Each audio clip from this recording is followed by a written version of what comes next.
at the vanguard of it. Under Justin Trudeau, Canada has done everything to the maximum possible extent. It has criminalized political speech, it has banned self-defense, it's used the power of the state to squelch Christianity, all of it.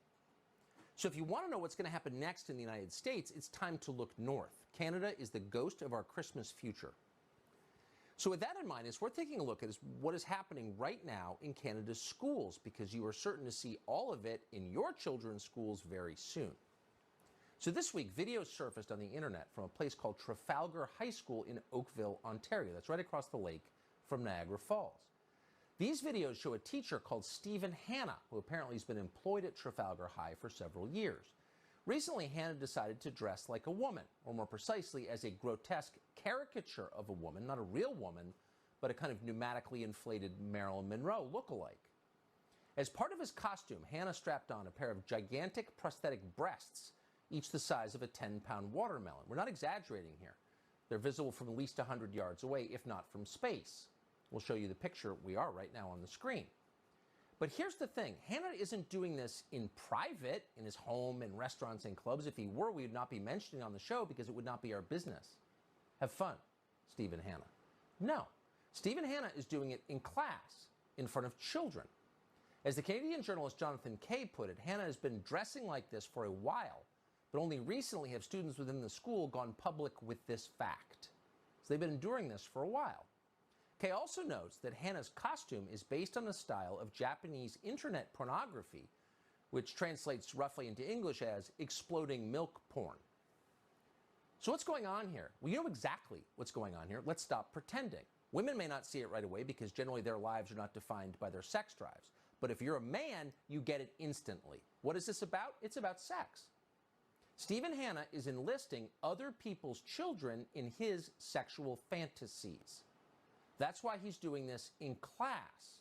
Having an audience of children gives Stephen Hanna a sexual charge. He's getting off on this. There's no question about it.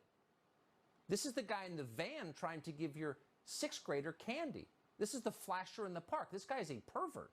He should not be within 500 yards of children, period. He's a threat to children.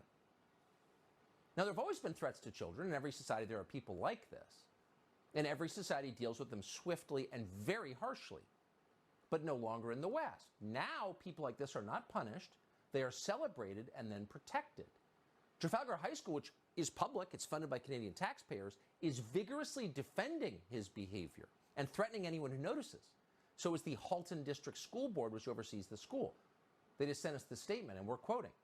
The school board recognizes the rights of the parents, staff, students, guardians, community members to equitable treatment without discrimination based upon gender identity and gender expression. Gender identity and gender expression are protected grounds under the Ontario Human Rights Code. Oh, the Human Rights Code. Really? Where are the rights of the kids? There are none. In other words, if you complain, if you're a parent who complains about Stephen Hanna enlisting your children in his sexual fantasies, you are the criminal. You are breaking Canadian law.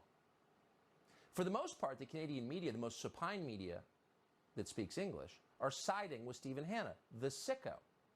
Other than the noble exceptions of Jonathan Kay, who we just quoted, and a small feminist blog called Redux, nobody is covering what Stephen Hanna is doing to kids sexually.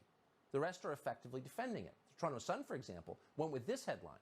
School board prepares for backlash over trans high school teacher. Oh, backlash. Trans high school teacher.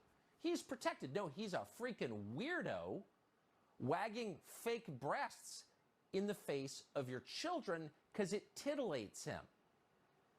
And if you complain about that, you're the problem. So the problem is parents, not the pervert in the classroom.